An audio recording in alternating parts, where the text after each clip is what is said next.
Guys, I'm going to show you how I patch a tire. This is on this Cub Cadet LT 46 lawnmower. So first we're going to take a bit, it's about a little bit skinnier than the reamer here. Got this tire aired up. Our soapy water foaming up. So we're going to hit that spot with the drill. Okay. Now we're going to pull that out and put. Okay. Next, our tire plugs. This here, just like so. Rubber cement. Generous with this stuff on here. Then we're gonna put some on the patch spot. Here we go. We pull this one out. We put this one in.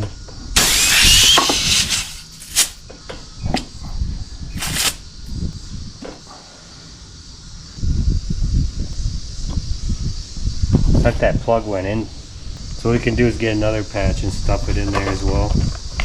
Looks like it kind of widened. I don't hear anything hissing yet. But just to be safe, we'll put another one on.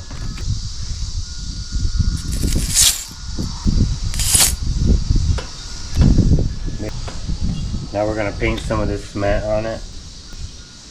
And we'll trim it back and we'll take a lighter to help vulcanize it. And then it should be set. If this doesn't hold, you end up having to get another tire. Or break the bead off and get a real, from the inside type of repair patch. Okay, we don't have the lighter right here at this minute. I'll have to go fetch that. Thanks for watching. Till next time, guys.